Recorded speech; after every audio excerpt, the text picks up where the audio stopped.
welcome back, everybody.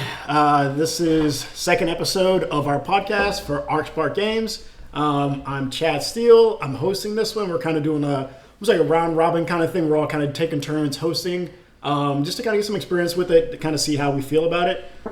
So I'm Chad Steele. This is Andrew, and this is Robert.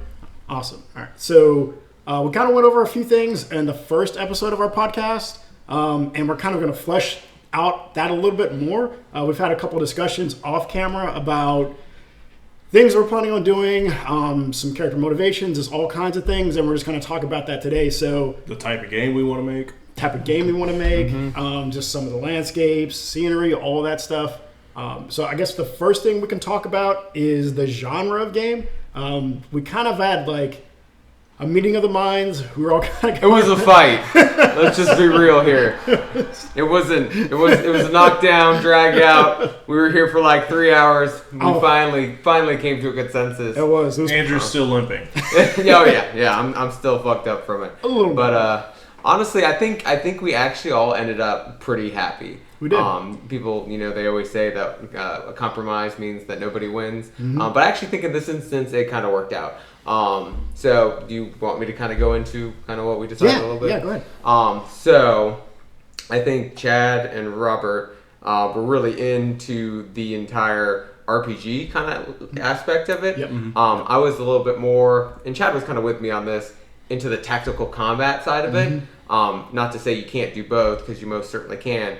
But I also was kind of against doing too much too soon and too early on in our first game, like having to make too many assets, having to design all these different worlds and dungeons and everything. You wanted to do something that had a lot of like, something that was auto-generated, basically. Yes. I wanted to do something that was auto-generated, that garnered replay value, essentially by making the combat very interesting and making you kind of have reasons to go and kind of do these, randomly generated dungeons. And that's not to say that we won't have some actual dungeons that are, essentially designed a certain way for a certain encounter, but the bulk of the combat will probably take place in something that's kind of auto-generated to some form or fashion. And Robert was kind of against that. But after we kind of had a meeting of the minds, we talked a little bit how we can integrate some quests, kind of make it a little bit less grindy. And I think we kind of came to a consensus that as long as we maintain a really good RPG level story in the overworld, in the city that's going to kind of be taking place, where this kind of story is going to go through, and the randomly generated dungeons don't essentially become a grind, that we were all kind of okay with that. And that was something that... Oh, sorry. I was just going to say, that was my biggest concern, is just having this non-stop grind that you see in roguelike games, where it's just, okay, dungeon crawl. It gets so artificial to the point a lot of games nowadays, you just have like automatic dungeon crawls, and you just go in there and you just kind of wait for stuff. Have a bot go through it for you? Yeah, and I wanted to avoid that at all costs, and so that's what we worked out. And we're going to do that with, having storyline and quest lines and things like that, but still have that roguelike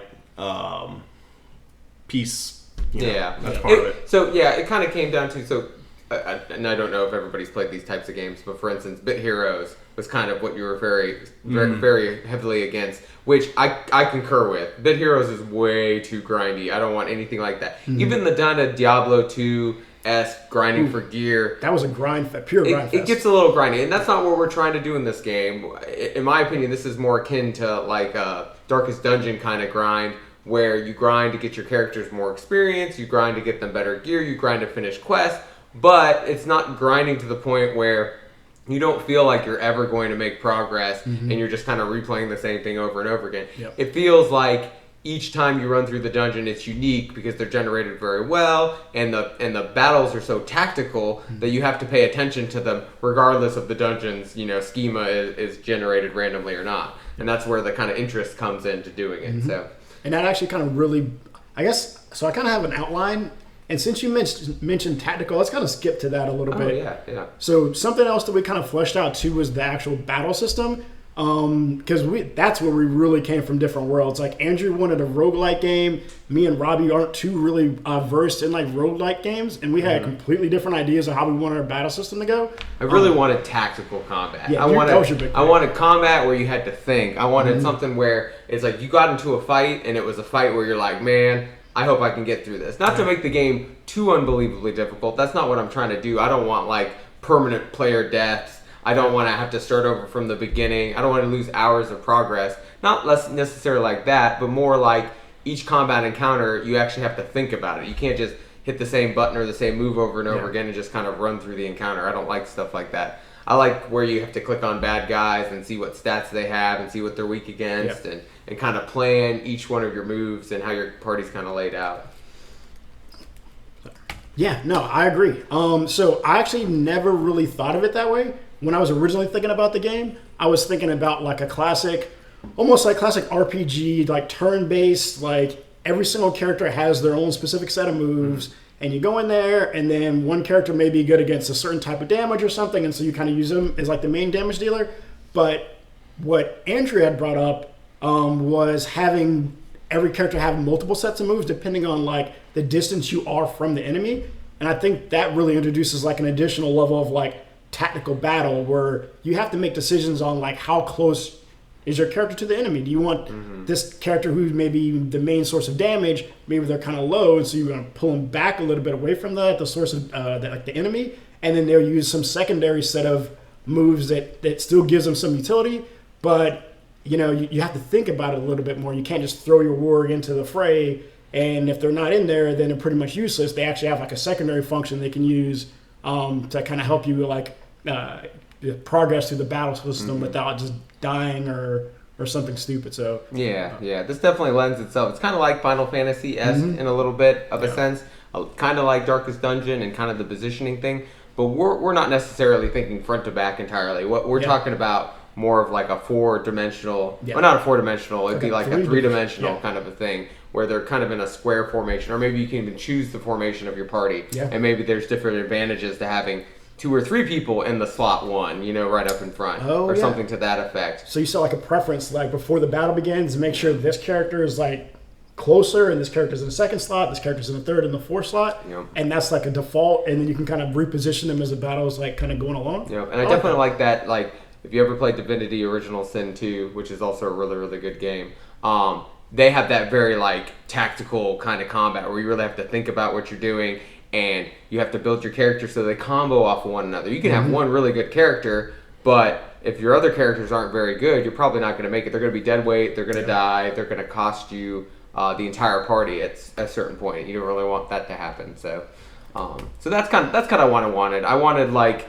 real like no shit like consequences if you're in a battle and you just kind of like brain fart for a bit. You might lose. Like your everyday run of the mill encounter should be interesting with the way that these things are designed. And a lot of those kind of games where you just grind things out, it's not until you get to the boss that it's an actual fight. Yeah. And you're just waiting to get to the boss, and eventually you get there, and you've already like fought the same boss like 7 times, so you know exactly how to do it. I don't want that. It's like you're basically going on autopilot basically until you get there.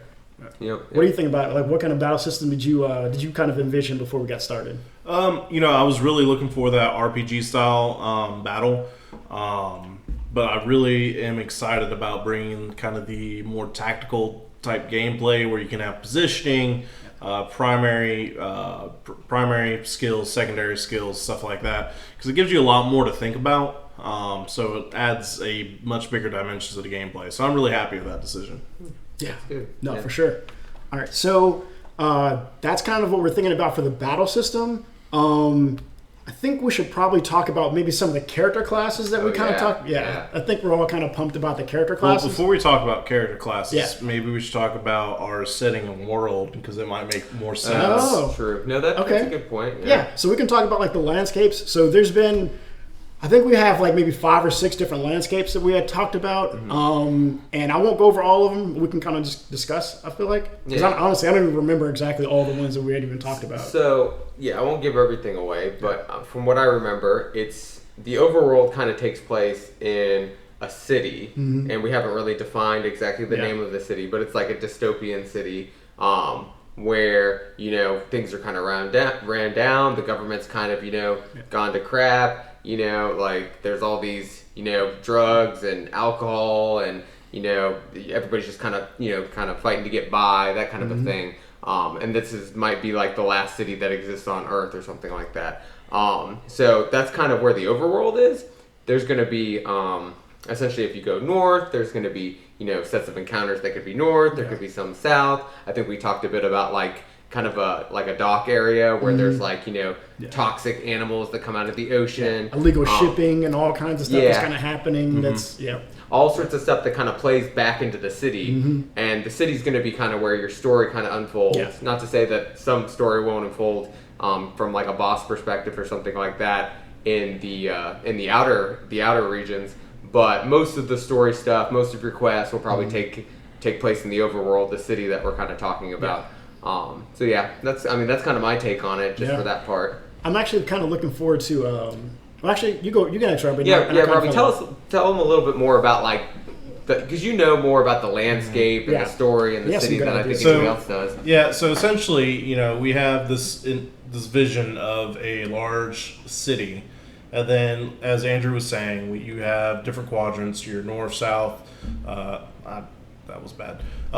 North, south, west, east. In my direction. Never eat salty worms. I always go north, south, east, west. Yeah, that's what I always do. But so each one of those quadrants will have its own unique area that's kind of part of the city. You know, we just discussed docks. We're talking about South having like a sewer. It was like the Undercity is kind of what it's like we haven't come up with the city names under exactly. the city. At that point, maybe some sort of ruins, like a destroyed city in one direction. Oh yeah, that'd be cool. And so, you know, our overworld, our city is pretty much going to be static, and that's where our quest givers are going to be. And our quest givers may send you to a particular quadrant.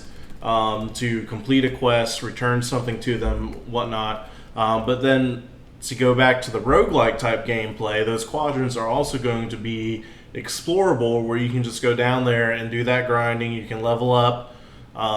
You can find your rare loots, things like that, just based on the difficulty that you're playing. So you know, we have that overworld, and it's going to be lots to explore and getting your quest.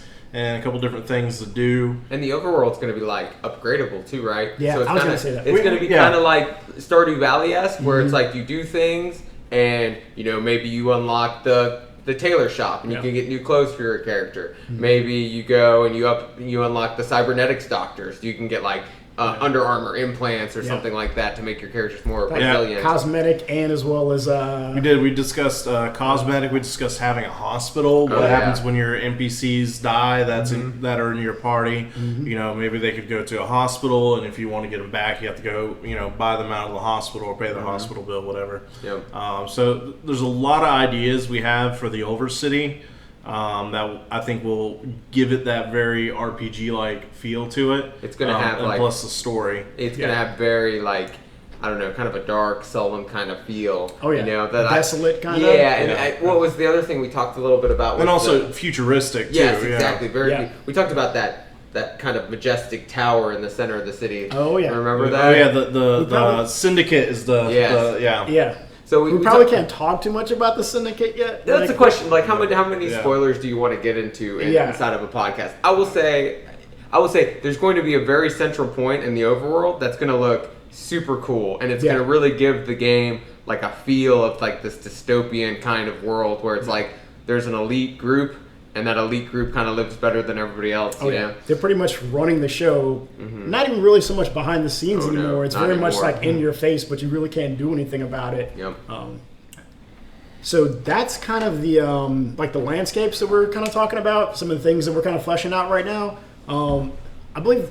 Actually, so now I think we can probably go into like the character classes that we were almost kind of touching on. I think it'll make more sense now because we kind of have a broader view of what our world's going to look like. You're 100% right. Yeah. So I think what we wanted to do was we wanted to have like almost traditional style adventure like character archetypes, but we wanted to have it in like a futuristic sense. So yeah. you wouldn't have like a healer or something that's like some cleric or a priest or something. You would have something that's a doctor, for example. We talked a bit about a doctor. We talked a bit about an augmenter. You know, maybe somebody who's got cybernetics installed on them. We talked about like a mini gunner, like possibly like a hacker. Like a weapons expert, probably. Yeah. Or like a rider, somebody who's like an ex-cop or something. That would kind of be like your warrior class or something. Who else do we have? Oh, Shadow Agent. Oh, Shadow Agent. Yeah, that would I be like cool. that a lot. So you wouldn't have like an assassin. Well, that would be essentially like your assassin would be like some agent who's kind of working in the back scenes of basically this world. Yep. So go ahead. No, you're fine.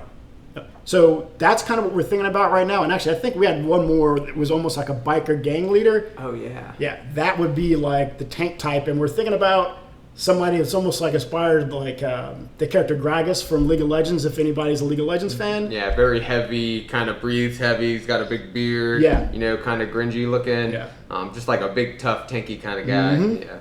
So far that's like 6 classes that we're looking at. We're still trying to like explore a bit more. It's very much not set in stone, but that's kind of what we're looking at right now. We kind of got to go through and we got to map like the classes we kind of come up with to kind of different roles that you'd see in a traditional RPG and kind of figure out where we might be lacking. Because I think we talked about maybe the augmenter could heal and the doctor can obviously heal too. Well, is 2 healers enough? Do we need more DPS? We only got like 1 tank, you know, and stuff like that. Secondary classes too, like what is the main class? What is a rider going to do? Or maybe it could be too much too. Yeah, you that's know, true, we might figure out. We might start planning out some of this gameplay, and we're like, we just have too much stuff going on. We need to scale it back. We might have to cut that's a people, good point. which will be a little bit sad. I feel like. Well, that's the thing. We have a like lot of great, very broad ideas, I Yeah, think. But until we start getting some more pen to paper, we probably won't know. You know? No, that's very true. Yeah. No, 100%.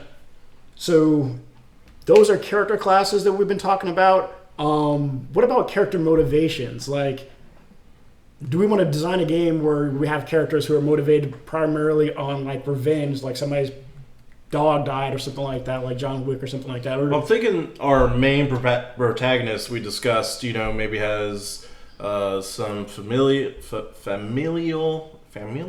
yeah, Familia.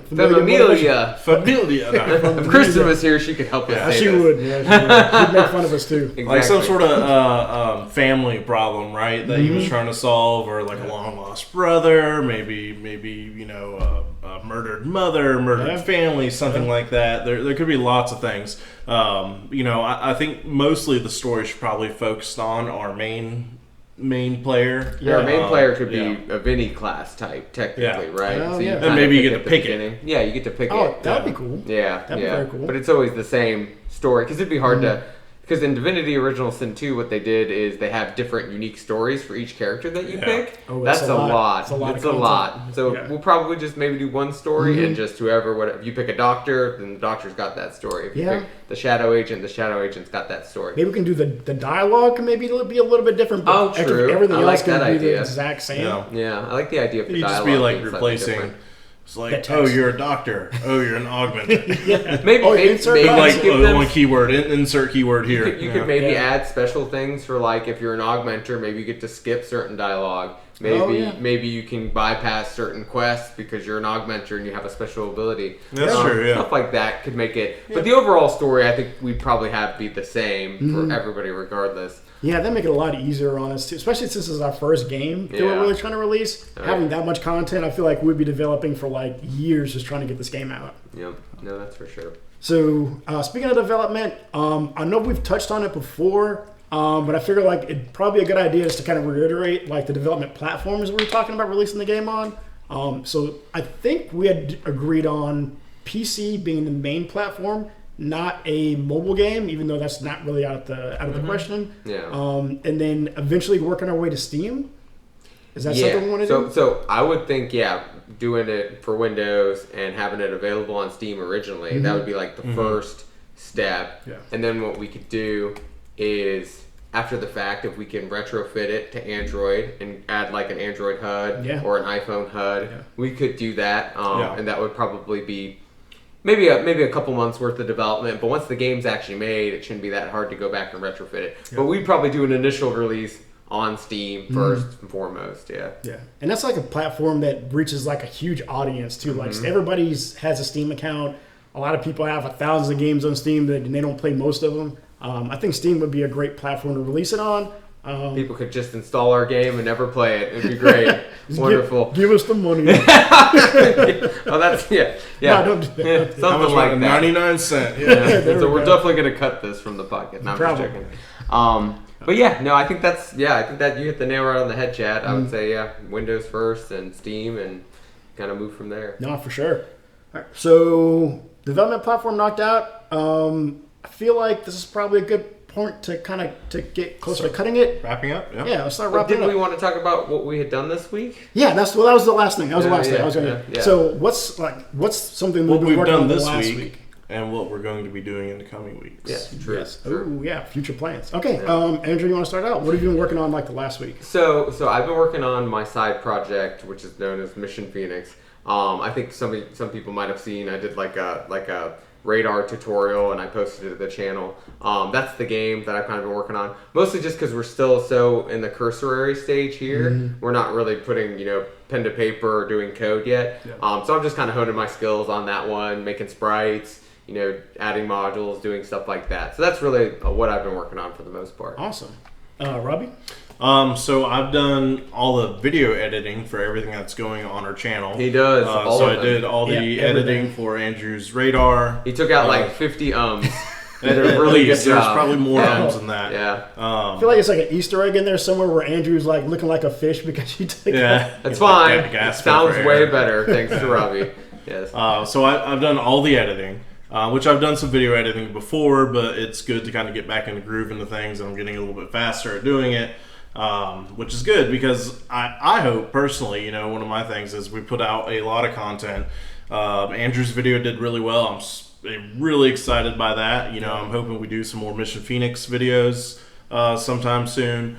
So in addition to the editing, I did my own Godot 3.4 tutorial. I just posted the last video for that today on the, Sunday the 12th of December. So I just finished that, and that's just kind of a cursory to get me introduced back to Godot because I hadn't used it in quite some time. Yeah. So working through that. And I've been doing a little bit of drawing with A-Sprite as well. And my plans to continue are probably doing some more Godot training myself, and then also continuing editing the videos. I got this podcast video that I'll be editing. Chad and I'm hoping Chad will get over here and we'll do some Let's Play games. Yeah, for sure. So we want to do some Let's Plays. I'm not invited to the Let's Plays. You're invited. Nah, I'm just making a joke. I'm invited. Always invited. Yeah. So the Let's Plays are going to focus on Godot games. So Godot powered games, which I think will be a lot of fun. So there's 2D, 3D games that are out there. Some are really short, some are a bit longer, and so I'm really excited to look at those Godot games and play them and post them just for everyone to see, and we'll kind of talk about how we feel about them, what we think they did well, and maybe we'll draw some inspiration at the same time. Yeah, for sure. So basically what I've been doing for the last week, I've basically been doing a lot of like freehand sketches because I planned on taking like a lot of the artistic challenges on the project, and these guys are doing like they're doing all this coding, and so I don't really have a huge background in like art. So basically, I've been doing a lot of tutorials, doing a lot of sketching, just kind of familiarizing myself with like shadowing and lighting effects and everything. Just trying to build my knowledge on like how do you actually design a character. And that's pretty much it. I haven't really touched too much. We're going to overlay some of your drawings in this podcast. Oh, right? yeah. Yes, we will. We'll take some pictures. We'll have them show. They're probably popping up while he's talking right now. Yeah. Thanks. Yeah. Yeah. Go ahead and name some more games. Yeah. I can find assets for. Throw some stuff out there. All right, don't be too critical in the drawings. It's my first try trying to draw something like that. You did better than I could, that's for sure. It turned out pretty well. I'm pretty happy with what I have so far. So that's pretty much what I've been working on, and that's what I'm going to continue to work on, and maybe try to take some of those drawings and get those imported into A-Sprite and then kind of work with that a bit more. But yeah, that's pretty much it. Just trying to familiarize myself with like art and like designing characters, basically. So that's pretty much it. So yeah, I guess for the next podcast, hopefully we'll we'll have made a little bit more progress Mm-hmm. on kind of deciding specifics about names and exactly how we want certain functionality to work. That way we can maybe start coding some of it and demo a little bit for you guys. Do we still want to do these weekly, or do we want to start doing bi-weekly in the interim? We missed a week. So, and at the same time, part of the issue is we all three have things going on. Mm-hmm. I'm out the other half of this weekend. We have the holidays coming up. I'm going to be gone in the beginning of January for a wedding, basically. Yeah. So 2 or 3 weeks right after Christmas. I will say bi-weekly, probably. We might eventually switch back to weekly after the holidays. Yeah. And we start getting a little bit more rolling on the actual coding project. Yeah, we want to actually have stuff to say, and I think we've covered most of our, as far as, content coming out to the channel, including the podcast, that'll probably be bi-weekly, twice a month. But we do plan on doing some more tutorials, some Let's Plays, things of that nature. But the podcast, we need to make sure that we've actually made some headway on our game to actually have something to talk about and present. And that just takes some time. And, like I said, we got the holidays coming up. We got a lot of, personal schedules, conflicts. So. If you guys have any ideas for any videos or anything like that, Comment, like, subscribe, ring the bell button Yep. so you guys get notifications from our channel, because we're going to be putting out lots of content, a lot of interesting stuff's coming down. Yep. So not just the Sparkcast, a bunch of different stuff. For sure, yeah. 100%. Absolutely. 100%. All right. Thanks for joining us, guys. Thanks for joining. Thank you. See you.